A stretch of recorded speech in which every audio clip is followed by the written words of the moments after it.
But those days are long past.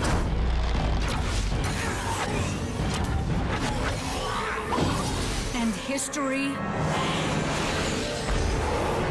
will not repeat itself.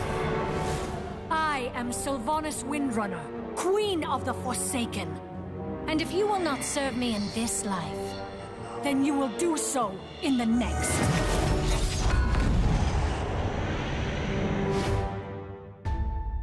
My sweet, sweet Brightwing struggling in game number 1 on Braxis Holdout. May you get a rest, my friend, and return more victorious. But it's not in this game. Probably not in this game. It could be. I mean, maybe. You know, at least in the series, yeah. Not the last game for sure. You know, I could do without the Brightwing in the rest of the series, but for the sake of, you know, your attachment to the hero, I'll be comfortable if it comes out.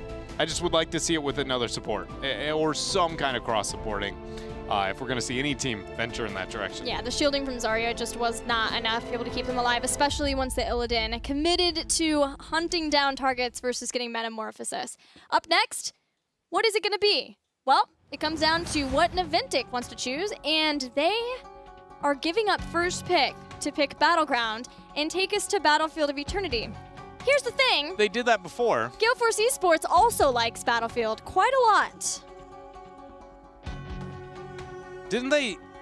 Who's Naventic's last series versus? They played No Tomorrow and Freedom last weekend. I think it was Freedom. Do you have who chose the maps against Freedom? I'm feeling like Naventic halfway through that series started picking first, or choosing map. Naventic has been doing that for a long time. But they've been wishy-washy, and then it felt like they hit a moment where they fully committed to map, and they were just like, nope, I might be wrong. I was just trying to figure out if we had any links towards some of the trends we saw from the last time. Versus No Tomorrow, they did. They chose map pick once in part 2 in order to get Battlefield of Eternity. And that was it. So round 2 again here. No Tomorrow.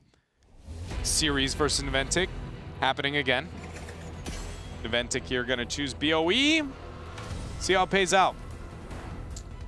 If it pays out. Gale Force eSports looking strong with their draft so far out of game number 1. But that was what we expected when it comes to Braxis Holdout. Now that they're away from that, do they still hold as powerful? Both these teams love Lunara later on in the draft of Battlefield of Eternity. Gale Force first picking Greymane. The G-Main. Love that pickup. Naventic, I mean, used to scream like Li Bing, and without an Arthas left on the table, maybe a Malf or another warrior that they really feel like they would want. We did see not Justing, but B-Kid play a non-safe, if you will. My conspiracy theory was broken as of last game. Whether or not that was a one-time deal, you know, obviously it didn't work out for them, but he has been playing those other heroes, so we won't force him, or we won't see Naventic forcing him into maybe that JoJo and that variant. Team Naventic have played Dahaka, Tychus, and Lunara, both of their Battlefield of Eternity games so far in part 2. And then either Malfurion or Lucio. So they're still going to get Malfurion. Making sure that Kenma is on a hero that he has been playing a lot more of, but Li Ming. So then Gale Force, Anubarak, no Anubarak, just flat out. That is going to be the Abathur rotation and the Muradin. 2 legendary hats there. And a lot of race coming up from GFE, so now Naventic needs to force the issue at all times. We saw Freedom's attempt to be able to do that was Sergeant Hammer. Naventic seems like the first team who would bust out a Sergeant Hammer, actually, just because Zuna has always kind of secretly liked Sergeant Hammer, even though it doesn't pop up very much. No matter what team he's been on in all of competitive, it feels like when the Wild Hammer pick comes out, he's the player on it. Yeah, I'm thinking of DreamHack Austin when he did that. And we've known Zuna for a long time to respect and study the drafting of the Eastern regions. And it's a very common pick in Korea. Team Naventic have banned Zeratul, possibly trying to make sure that Sergeant Hammer doesn't fall under pressure from him, if that's the pick they're looking for. They haven't yet drafted her on this battleground, but especially with getting Li Ming too. There goes the ETC ban, so where does Naventic want to go? The draft is very flexible. You know, sometimes it takes me a little bit to figure out how I want to say it. We're going to call it flexible, adjective specifically. Just because it is strong, but it hasn't committed to anywhere in the draft. Now they have to decide where they want to go to. How you make up for what this comp is, it's going to buy as much time as possible. So you either fall stat or use Zeratul is my first thought into the Abathur comp. They're going to fall stat after the Zeratul ban. The reason for that is just because the side soaking for Abathur is very, very safe on this map, and it can happen for long periods of time, but it's also not in a spot to where when Falstad or Zeratul go to gank it, it's overextending. It almost always is in a safe area for both of them to be, so it's like, oh, thanks for the free Abathur kill. Again, the distance of the lane helps the probability of Abathur soaking, but cripples, you know, whenever you have an Abba killer. We know Gale Force eSports would like to be able to stall the Immortal fights for as long as they can, so that Abathur can soak freely and get them ahead in experience. If that's the case, what heroes do you think they're considering now for the defense? Obviously, they need their support. Yeah, it's going to be something that can try and buy a bit of time. Man, with this far into the draft. Oh, I thought it'd be Lucio, but Rhaegar Illidan. Not what I was thinking either. Illidan was not the double down I was looking for in this draft for GFE. A lot of Illidan play in this series.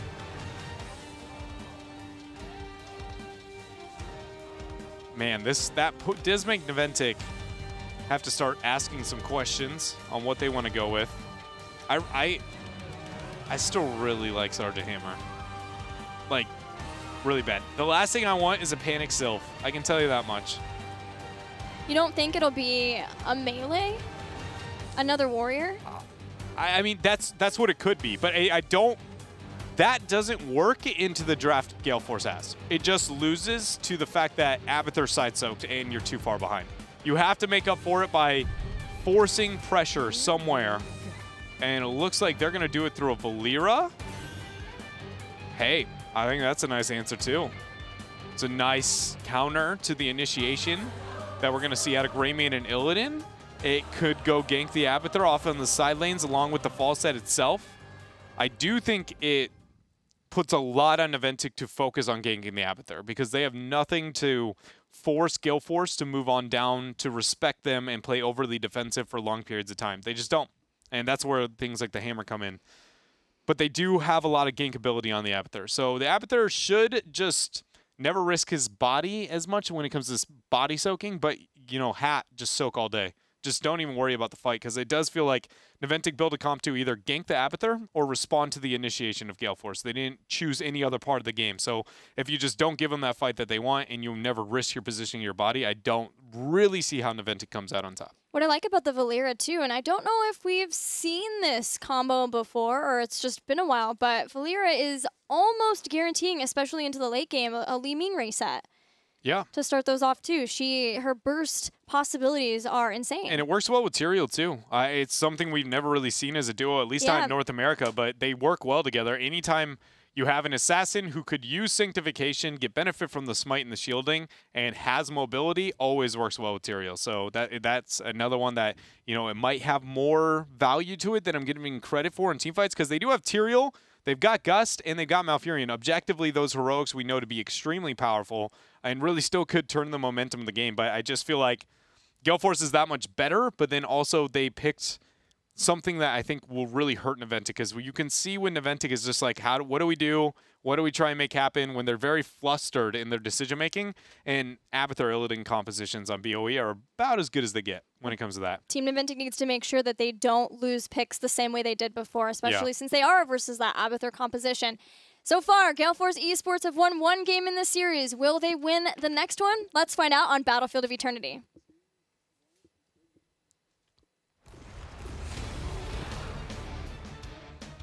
Mikey Dahl is going to be the Abathur here. The Slug, the Worm. Does he have any other nicknames? I'm trying to think. Pajamather, in this case. But I mean, it's more of the skin, right? Yeah. The skin name's the Pajamather, but yeah. Hero nicknames are something we don't have a lot of, you know? Other than Kevin Cloak and Johnson being one of the most funny dudes in the world, and the I'm a bird phrase. Even just saying I'm a bird in this situation, I feel like most people at home, you know, it wouldn't be like, oh yeah, that's Malfurion. If he's Abby, and he's in Pajamather form, does that make him Babby? Yes. No. No? No. Babby help. Gale Force eSports with the power of Babby. I'm gonna call him that all game now. I feel like I'm just gonna be like, oh, look at the Babathur, and be like, oh, that was a slip. Wow. Sorry, my friend. Big orb. Early on, Force Armor was the level 1 for Li Ming. Perfect Storm for the Muradin. Whether or not we see Sledgehammer, we'll let you know, but it's gonna be the 2 versus 1, 2 versus 2-3 split. The 2 versus 1 up on top, the 1-4 on bottom. For Gale Force, Naventic kind of forcing the issue. Abathur is so nice on BOE. One thing we don't ever talk about Abathur is we know the early game of Abathur is free walls all day, right? Yeah. Everybody's just trading walls left and right. But on BOE, the map's so big and the objective's so strong in how fast it spawns, and it takes so long that there's almost never a case where it just goes, yeah, take the front wall, and you aren't losing too much somewhere else. Outside of the first minute and 30 seconds. Right, until that first Immortal phase. If you stop that, purely just off rotations, you should be able to stop that. Then you never lose a front wall. It's one of the only maps on Abathur where you don't just go, well, I just gave up every front wall. The first combo of Naventic's Valeera did not work out so well, especially losing Malfurion. Rough start here for Kenma. Yeah, especially with the Immortal phase up in a few seconds, though he will be back. It'll take some time to rotate in. Gale Force eSports starting to head to the top Immortal to burn the health bar down as fast as they can to get to halfway. That was inconvenient. All right, so Big Impact is going to get engaged on by Fan. Good counter response for Zuna. Tomster, good dodge actually coming out from Fan to make sure he doesn't get hit by the magic missiles. Halftime show has been kicked off for defensive positioning for both sides. And it looks like everybody's going to go just, you know, look to get that damage out here. That's going to benefit GFE.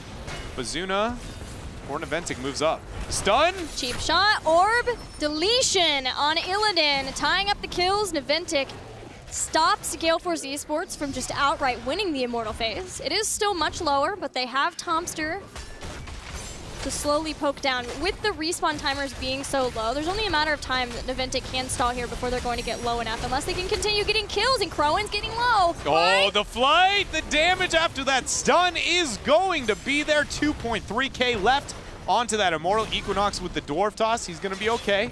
Next is going to be Fan, the Noble Sacrifice. How long does he last? Turns out it's not very long. That root positioning, amazing from Kenma, and Gale Force eSports have been throwing their face at the Immortal now and have yet to get it, sacrificing so much just to finally do so with an Abathur hat. Equinox will win the Immortal phase, but you have to ask yourself, was it worth it? All right, so I don't mean to get anybody excited, but I do want to know that we have the potential of an Adrenal Overload, Give him the X, Muradin in this game. And that is by far one of my favorite duos in the game for heroes and builds, is Adrenal Overload Abathur with a Give him the Axe Muradin. Late game, like, I realize we might not see the full effect of it. There's late also game. an Illidan and a Greymane. Exactly, but it could be a thing, and it's one we'll have to consider. Dwarf Toss and Storebolt land onto Big E. Good barrel roll. Hitting a lot of people there with his Q as well. Damage onto the fort, shouldn't get it, and the Equinox actually costing his life. Another beautiful root coming out from Kenma. And that is going to be nothing really gained for Naventic, but they did end up losing that a lot of health on their fort. Positioning from BKid, solid so far in being able to body block. And Gale Force eSports, yes, they got the Immortal. Yes, they got damage down on the fort. And maybe it is that they just want to do as much damage as they can structurally to enable Abathur later on. But should they keep losing out on picks the way that they have, Naventic has the possibility maybe of getting heroic abilities first for a power play. Talking about power play, this double camp on bot, how much is it going to gain for GFE? The fort is a yes. It's how much past that? Because the keep front wall, we talk about how experience values, you know, are a bit deceiving. Keep front wall is worth significantly more. Fans really out of position, friend or foe. Going to be able to help him out of here. Wow, they defended the fort and they get a pick. No! Cleanse. Fan is out of here in the nick of time. They didn't say the fort either. I was amazed for a moment there. I was like, how? See, these are the things that confuse me about Naventic. They can save a fort at 10 HP, get a pick on a, this is a free fort situation. But no, in fact, they did lose they are mortal. You know, they lost it. 4-1 when it comes to kills. They're backing out, looking to get the Shaman. No way Equinox has that kind of confidence, right? Stormbolt, no Dwarf Toss. What kind of Murden are you? The one who Stormbolts before the Dwarf Toss? Or so Dwarf Tosses before the Stormbolt? There's two types of Murden in this world, Dreadnought. Oh, man. That's a good way. You just walk up to somebody and you just go, when you play Murden, do you Stormbolt or Dwarf Toss first? And then just judging by their answer, you act disgusted and just walk away. Be like, I cannot believe him. I'm going to do that to Kale when I get home. Hopefully he's not watching. Let us know how it goes. Next Immortal phase, Naventic looks to defend. Looks to aggress, actually. Zuna has been spotted from Equinox. But this defensive game that we're experiencing right now is exactly what I was talking about in the draft. Gale Force, or Naventic doesn't have anything to force the issue. Yes, Gale Force can play defensive all day, but Naventic is not getting enough damage for it to be a problem. They did force the cleanse there from Aka. I might come back to bite him in the next 50 seconds or so. But Abathur's getting side soak. He's doing his thing. Nothing on the side of Naventic is really forcing any major issue. And that is what the lack of, again, just mortal pressure and racing that their composition has not built by that last pick going into that Valeera. It's more gank-oriented, more skirmish-oriented. It was the same for Illidan too, soaking in the top lane. So almost a level lead now for Gale Force eSports. Valeera trying to make something happen, looking for a pick. Gale Force eSports have a couple members low, but Falstad falls a 1-for-1. It's going to be even, so Tomster there has a bit of mana left, and the root was not going to land. Oh man, I thought that was going to be it. Tomster using the last bit of his mana to be able to get the pick, but it was not here, not yet. Rest of Naventic backing out, kicking off the halftime show. Gale Force could not have set that up perfect. Even better than that.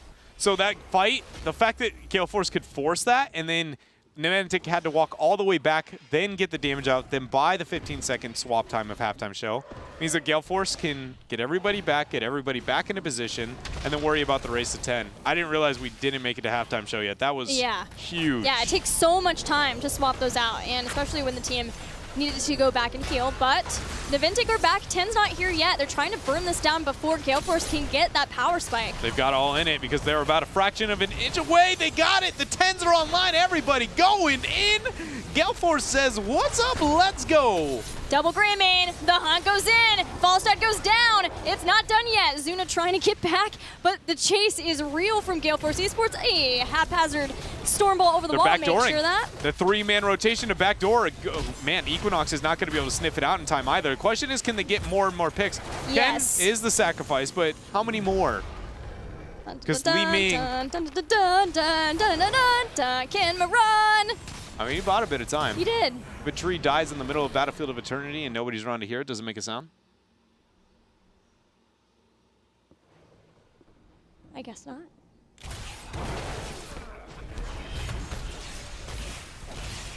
We are the weirdest.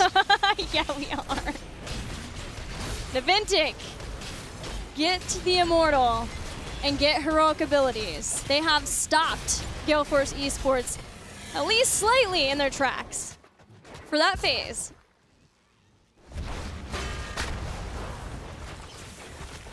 What is he doing? That's what I was thinking. I was like, is he having this small worm seizure here on the top lane with his Locust? He's just throwing his hands around. Oh, man. He's fine. He's okay, all right? Camp's going to be captured here for both of the teams. Just looking to get that mid-pressure out in between each of the Immortal phases. Shaman Camp just spawned for Naventic. Fan is going to be starting it here for GFE. Oh, they knew he was there. Can they get the pick? The body blocks are on point. Man, that would have been huge if they could have got Equinox there. Because we know Immortal is going to be spawning in the next 30 seconds. I guess not technically. The timers of the Immortals are different warnings. First one's 15, the next one's 30. So I mean the warnings are within 30 seconds. You know, it's sometimes it's hard to express how you feel, you know? Have you ever just tried to open up to the world over a mic about a video game? It's really hard. No, I've never tried that, Dreadnought. Well, if you ever venture into that part of weird one day, let me know. He's there again. The ever-watchful Equinox. Spotted out. Do they turn on him? They want a different pick. Fan gets caught by Roots. Falstout's not here. He's clearing out the camps in bottom. Immortal spawning in 20 seconds. 13 Palantir is almost in reach. Equinox once again walking away. One thing we gotta know though is look at the passive. Okay, so if you've never played Murden, that's why you play Murden a lot of the time, is because he's the only dude who can walk up in your stuff, get down to 10% of HP. Go ahead, let it out. Let it all out. Walk up in your stuff. Walk up in your stuff. Up in your grill. Drop 10 to 10% HP, walk away, and come back 5 seconds later and be like, hey, you know, not a big deal, 50% HP. It's a huge selling point. Stun goes on, the root follow-up on the Fan. Twilight Dream used, they have to pick him here. And he survives, he gets the Ancestral. Things are going to fall apart now for Naventic, and Kenma is in fact the first victim. Is it Gust trying to get Zuna out? Sanctification's already been used, so this is it. A lot of the abilities, all the abilities except Disintegrate there, still available. Falstad drops 2 kills. Stormbolt nearly spells the end for Valeera. She'll live, but she's low, and that puts Gale Force in a great spot to start this Immortal fight. We do see a variation in Greymane build coming out from Crowan there, and he got a lot of value out of that level 4 in the last fight. Eyes in the Dark. It's a different stealth than most stealths in the game, in the fact that it actually reapplies the early ticks. So for instance, if you're in melee range of Arthas, and you are like, well, if I stealth, he'll un-stealth me. Turns out not the case. It reapplies the stealth multiple layers up until you go full maximum range. Good cleanse. Equinox can Dwarf Toss out. Man, it is just so frustrating for Naventic trying to get picks on Equinox. He's the only available target, it seems. It feels like for them, at least. They have occasionally been able to find Illidan, but he is not an easy one either. Once you use all of your abilities, if you don't take him out, he can run far away. Michael Udall's back in with the clone. Gust away. Leeming in trouble. Tomster teleports out, but it'll be for nothing. Crowan goes down, so a 1-for-1 so far in this fight. Twilight Dream from Kenma. But is it enough? Nobody's fallen yet. They do end up getting the pick there on to Akaface. Kenma still on the retreat is Fan. We have to keep in mind, is a Adrenal Overload Illidan here. This 3 versus 3 is, oh man, he has got to be so happy right now. Except for he gets bodied by that Sanctification Valeera opening. Beacon just saved the day.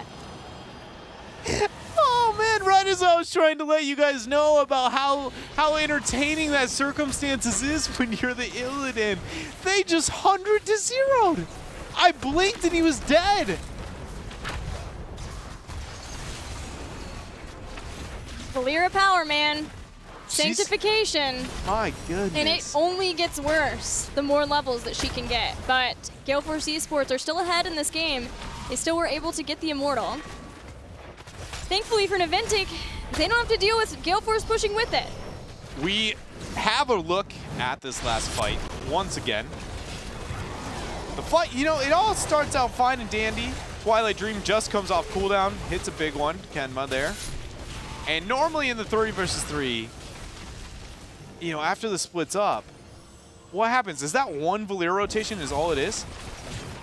So synced. You can just see, all right, 3, 2, hit her too. Go. That was only a Valeera rotation. That's insane. One ambush isolation mixed with the follow-up was all it took. 16 talent tiers here for GFE, not that for Naventic. The invade is going to lead to a quick retreat. Camp for free for Gale Force. Tomster's even going to help with orbs. Just kidding. Trying to do some damage, whatever damage he can to Gale Force. But Naventic are not too far down here. They don't have any forts down for Gale Force, but they've been able to keep up a lot better in experience this game. Naventic is going to be defensive here. Go in. Combo on the Crowan. Stormbolt lands. Not enough counter damage. Not very much at all, in fact. Falstead's still trying to rid of the camps on bottom. He will be able to take out the Shaman. 20 seconds before we have the Immortal. The hunt goes on to the Falstead, though. And that's all. He just said, what's up? Give me the old high five.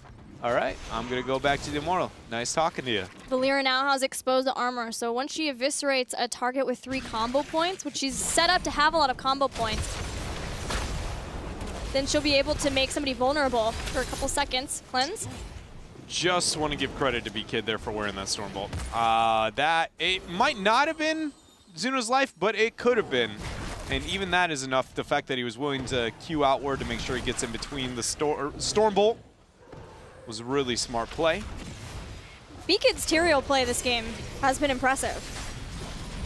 Which is so crazy considering, you know, it felt like he only could play like 2 to 3 heroes, and then it felt like Naventic was forcing him onto 1 to 2 heroes. He's never played Tyrael in all of HGC. And he just steps out and he's like suddenly plays the hardest warrior very well. I think it's safe, other than maybe Stitches. I would say Tyrael's even harder than Stitches by a long shot.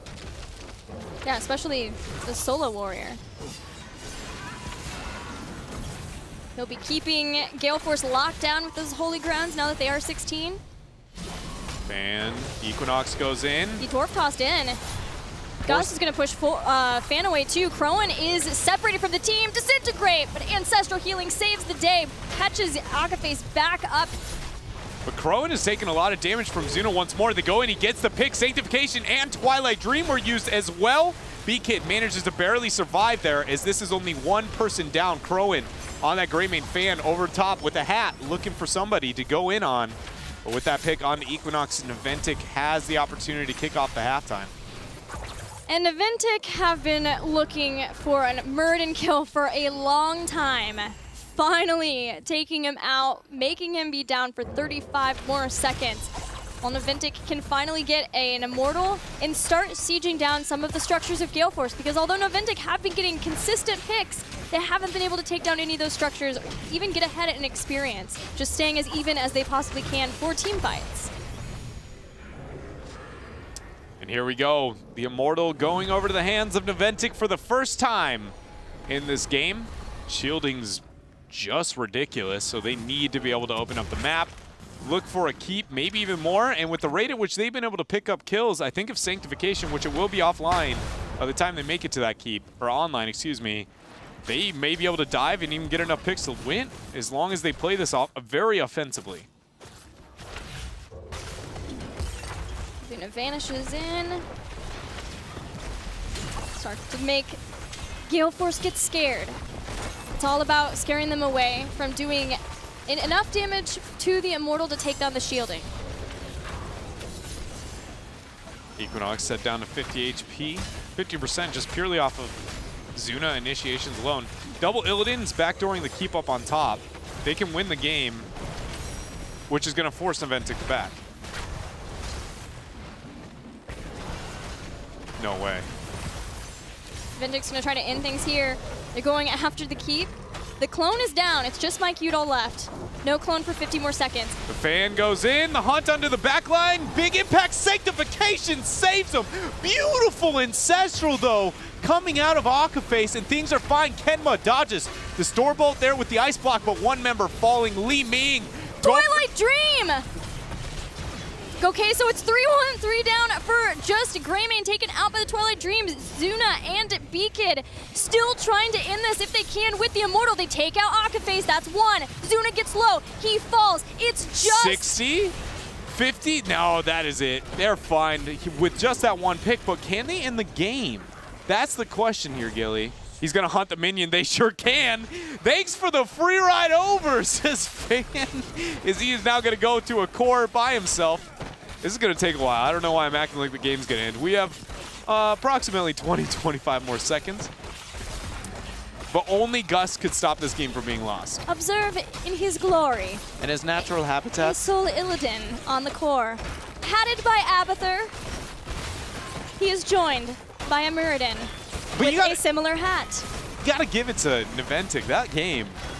Not only do we see Zuna flexing on a role that isn't necessarily his main role in his competitive career and doing very good, but just B-Kid on Tyrael? B-Kid.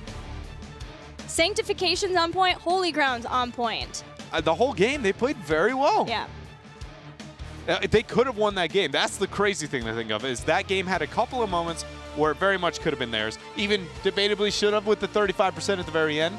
Either way, Gale Force comes out on top, still going to be leading this series 2-0, but it was a lot more out of Naventic than I expected. Yeah, it came down to Gale Force eSports being able to catch Tomster away from the rest of the team. Sanctification was forced to be used to keep the rest alive. The Twilight Dream was in a perfect positioning. They did kill Greymane, but losing the keep to double Illidan's and then being able to come back and win the fight was just enough for Gale Force, but it was a close one. It was. You know, the entire time, making it pretty tense. And for BOE going 20 minutes into the game, that's pretty solid. The fact that Naventic was able to do that. My only thing is that was Naventic on Naventic's map, their map choice. They're already down 0-2 in the series, and we talked about the mentality that they've got to be having early on. It just makes it feel like, is this too much for there to even be a shot in game number 3? We'll have to see. We are going to head to a break and see game number 3 if Gale Force eSports can close it out.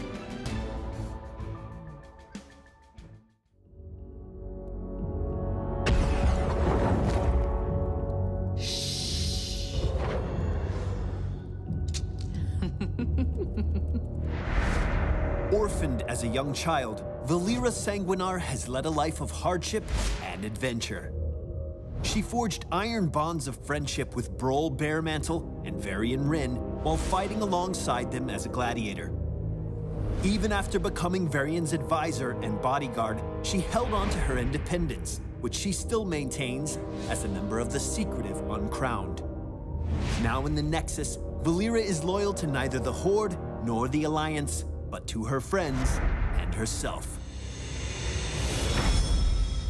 Valeera is a quick and deceptive assassin who strikes from the shadows with deadly combo attacks. Valeera uses energy instead of mana to cast her abilities. Unlike mana, energy constantly replenishes at a rapid rate. She also generates combo points when using certain abilities on enemy heroes, which she spends to make her finishing move much more powerful. Valeera's first ability is Sinister Strike. Valeera dashes forward, striking all enemies in a straight line. If she hits an enemy hero, she stops immediately, generates a combo point, and the ability's cooldown is significantly reduced. With Blade Flurry, Valeera can damage multiple enemies at once by spinning her blades in an area around her, generating a combo point for each hero she hits. Eviscerate, Valeera's finishing move, can only be used if she has combo points. Casting this ability spends all of her points to slash an enemy with both blades at once. The more combo points she spends, the greater damage Eviscerate deals. Valeera's trait is Vanish.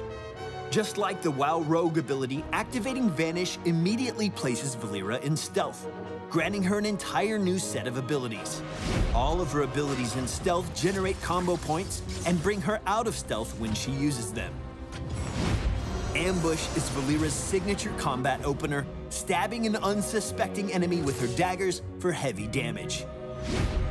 If you need crowd control, Cheap Shot allows Valeera to stun an enemy while also dealing a small amount of damage. Garrote is a particular